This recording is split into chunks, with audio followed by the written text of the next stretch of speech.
Hello everyone, my name is Ben and welcome back to PASSTHEauxCORD, a channel where last time I listened to Songs for the Deaf by Queens of the Stone Age and really liked it. A lot of people were suggesting like Clockwork. I may or may not do other ones after this. These were the two most well accepted ones in the poll I did, but we're going to do these two right away. It's going to be this little bit of a Queens of the Stone Age kick here. Let's get straight into it because I am very excited to hear what I'm going to be hearing on this one after how much I liked the last one I listened to. 10 tracks, 46 minutes. We're going to be breaking this into two parts. First track is Keep Your Eyes Peeled. Interesting sounds going on here. Something's breaking. Okay. This bass line is pretty.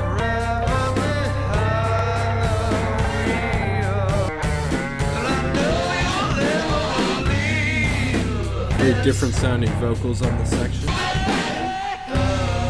Those guitars sound really cool.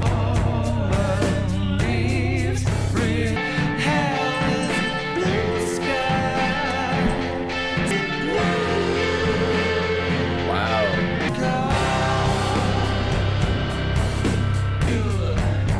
That flows into the chorus so well.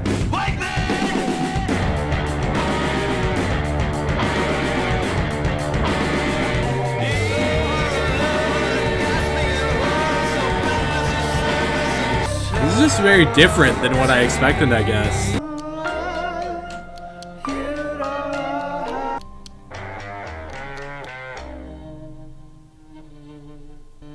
We got a violin outro here, alright. After hearing Songs for the Deaf, that is exactly the opposite of what I expected because that sounded like nothing on there whatsoever, and I'm really wondering just how diverse their catalog gets from this point forward. I've heard a couple songs from Rated R, and they did sound pretty typical in that kind of hard rock vein of things. It did sound somewhat similar to Songs for the Deaf, if not a little bit more radio friendly, I guess. At least a little bit that I've heard, I mean. But this is taking a totally different direction. It's much more Prog influence. It had a lot more of a relaxed tone to it than much of the very heavy and fast-paced stuff that we heard on that last album. Still, that huge kind of sounding bass line that trudged through it gave this ominous kind of dread-inducing feeling to it that really did it a lot of service in that way. The guitar tuning on the chorus there sounded really cool, made it just sound very unconventional. Really, that's a good word for this song in general, because while it does kind of take on a lot of rock things that are regularly found in, just this type of music in general, it did a lot of things differently too. The lyricism on this track was something that I really enjoyed with it. A lot of the descriptions, just taken at face value, are pretty entertaining in the way that they're very descriptive and just give you a lot of like eerie details that further build the mood of this track. In general, though, it kind of seems to be about our narrator going down a dark path in their life or not necessarily knowing what to do from this point forward. It just sounds to me like they're just having a lot of struggles in their life. I mean, a big line to take out of this is the third one here, shotgun never behind the wheel anymore. Seems like they're not in control of their life and where they're going necessarily. And it seems ominous because the dark path that they're going on, they want to be led off of it, but it doesn't seem like it's in sight for whatever reason.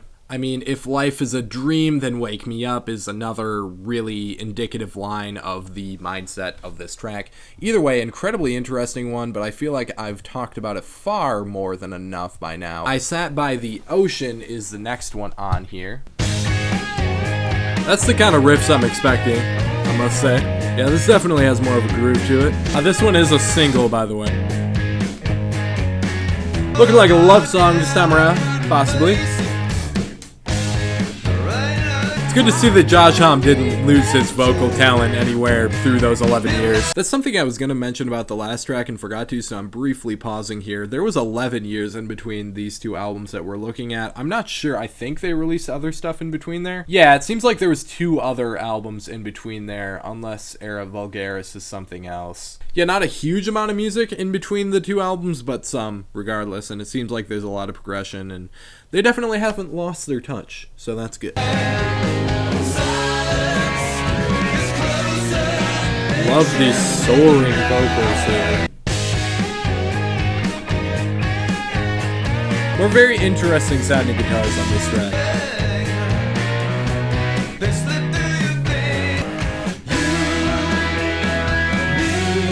So dramatic. Love it.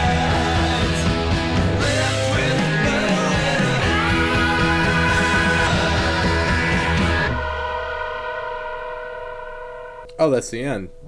Okay. Yeah, still, again, much more relaxed than I guess I was expecting, but that one at least had like a gritty bass line kind of going on with it. It had that much going for it for sure. Just really had this solid, steady groove that was really easy to like get into the song for. And I feel like if this song went on much longer, I definitely would have wanted some kind of switch up in that. But since we're sitting at a relatively modest 4 minutes, just barely under 4 minutes, that is, it didn't come across to me like it was going on for too long. He had a really good chorus on that track. Like I said, sounded soaring above everything, just with those very dramatic vocals from Josh on here. Again, it's very possible that this is going to be one of the most radio-friendly kind of sounding ones because it was, in fact, a single. Pretty simple in the lyrics here. There's not a whole lot of interpretation that can be done outside of taking it at face value. It's pretty simple stuff going on here. As far as the meaning behind it, that is, it's a pretty simple love song, but a bittersweet one nonetheless, because our narrator here thought that he would end up with this person that he wants to be with, but instead he is the lonely one.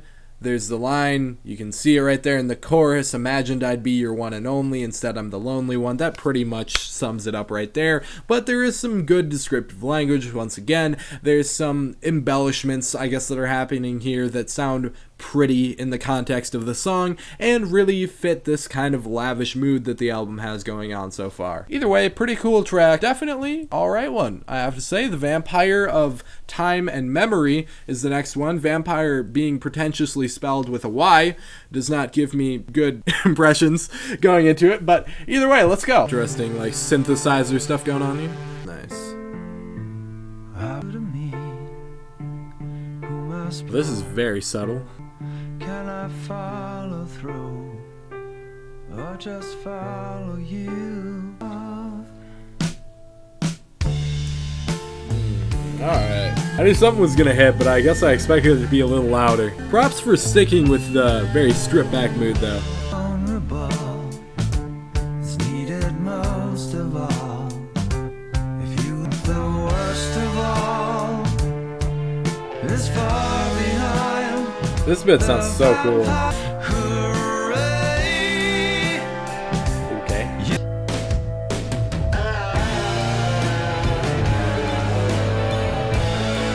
That's real nice.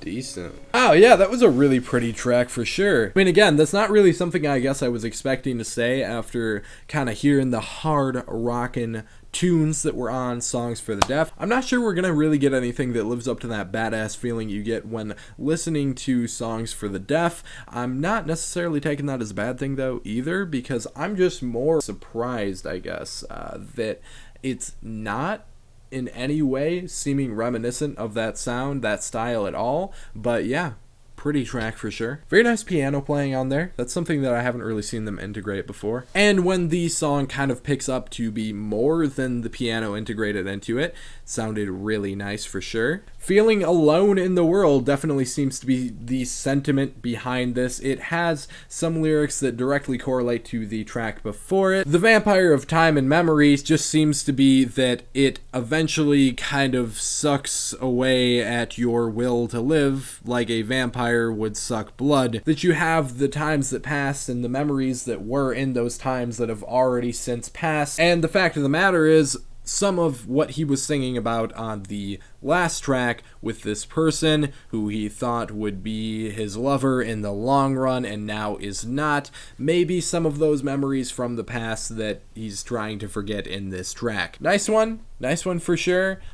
Still waiting to see what happens here because it seems pretty dynamic thus far. If I Had a Tail is the next one. Oh shit, is Alex Turner on this? What? Yeah, apparently he's on the outro. Okay, cool. Whatever the fuck that means. Very clever. Got that afterwards. Very spicy lyrics here.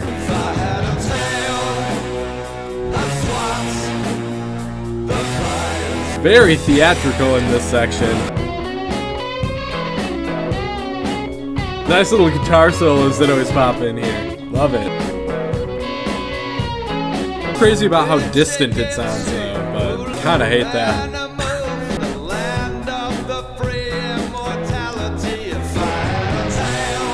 It's gotta be the best chorus so far on here. It's simple but extremely effective.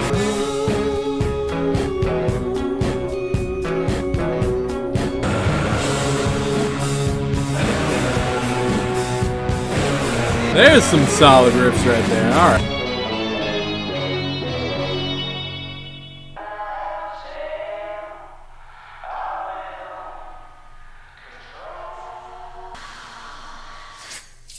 Man, you had Alex Turner on a song and that's all you fucking did with him? It actually would have been really cool if they like switched lines on the chorus or something. That's the only thing that really disappoints me about that. Because he sounded really good singing that chorus. It's just that he was off some like 30 feet away from me and I can't fucking hear him over there. Other than that, that is a certified motherfucking banger right there. That had kind of the same feeling and vibe behind it as those songs that I was just talking about from Songs from the Deaf that are this kind of heavy, badass blend of things. Definitely had that attitude behind it, you know? I mean, it's still kind of more chilled out in its sound, but it had some heavy riffs going on. This has got a lot more spacey elements, some synthesizers in the mix, some odd tuning, some obscure stuff going on in it, which really kind of makes it all the more interesting. I mean, the lyrics, again, they are very fanciful in how they're presented to you, which is a very Alex Turner thing to do, now that I'm thinking about it. Very fitting that he's on here, but they have a somewhat simple meaning, I guess, at least tone behind them. He's saying if he had a tail, he'd be a creature of the night, which is a really weird way to put it, but it sounds good enough in the song that I'm okay with it. Either way, that track slaps though. Absolutely. I'm hoping Alex Turner makes another appearance, to be completely honest with you. My God is the Sun is the next one, and this is apparently the lead single, so might get something a little poppier again. It's certainly shorter in length. Okay. Ooh, that bass line. Okay, where are we going here?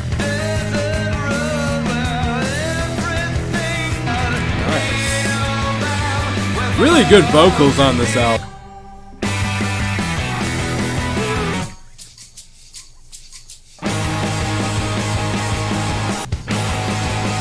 It's an interesting line there, and it makes the one before it a lot less boring. At least makes up for it, I guess. The transition moments in between the verses and chorus on this song have been very interesting. I really love how theatrical everything is on this album.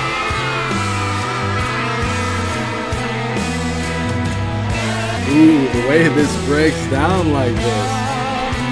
God damn.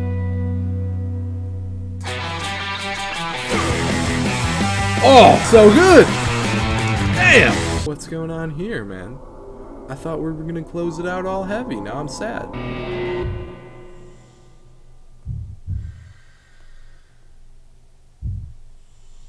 Okay, well, it transitioned it well, I guess. Yeah, again, that track just had a lot of theatrics behind it, had a very dynamic sound, kind of kept shifting around a fair bit for sure. You know, it all kind of held within the same sound palette, I guess you could say, but it really switched the actual structure of the song up quite a lot. And that's something that I really liked about this track in particular. This is something that hasn't changed since Songs from the Deaf, and my apologies for comparing the two. It's obviously not really a comparable thing going on here. These are very different records, but this chorus here, very simple, but still very effective. That's something that I've noticed a lot on here. It still seems like it's holding true. That's something I said in my reaction initially to Songs for the Deaf. This track has some really interesting lyrics just in general. Kind of seems to be the narrator here having somewhat existential thoughts.